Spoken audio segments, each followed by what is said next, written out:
you a Dune fan? I'm a Dune fan. Yeah. I thought the first half was brilliant and amazing, and I saw it in theater, so I had the shaking seat alongside, which was so magical. Yeah. But I'm also sort of like, as I said to Jess, wait, what? Like often I'd be like, I don't even know where you go, because the storytelling is so layered and brilliant and beautiful.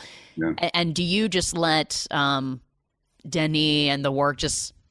Are you like, I just show up? You know what I mean? Like, how do you even immerse yourself in that? Was it a lot of pre-work with him? Was it a lot of, I'm just going to follow your vibe? Because he has specific thoughts, it seems like, when it comes to something like Dune.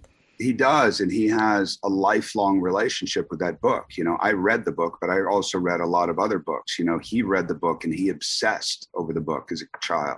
Like, I have a friend who was actually a producer on Outer Range, Zev Boro, who knew the book. He knows all the books. He's read all the books 3 times over. So he knows them.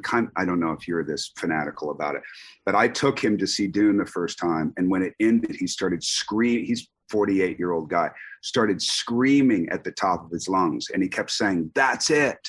That's it.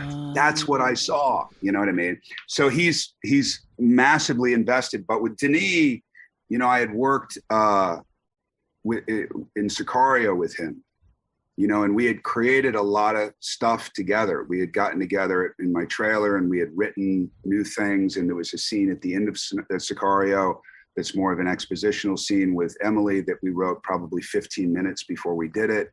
We just figured out a way to behavioralize it to kind of cover up the fact that it was informational. So we have a really good, trusting, working relationship. So when Dune came up, it was kind of a no-brainer because he was involved. And he's like, and I don't want to, insult him in any way, but he lives over here somewhere. You know what I mean? Yeah. And sometimes you have to say, come back.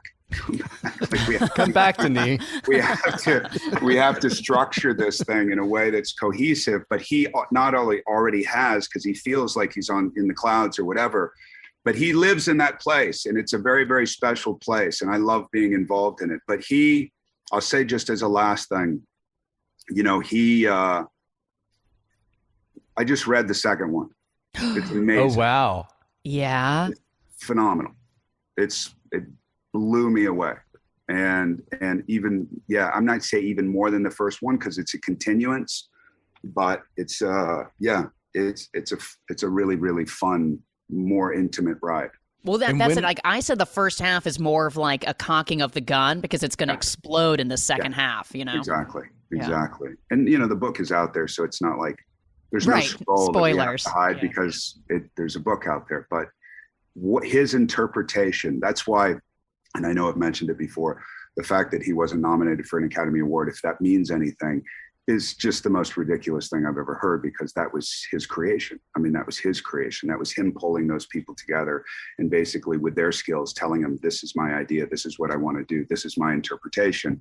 Let's do this. So everything you see has his stamp on it in one way or another. Yeah. Thankfully.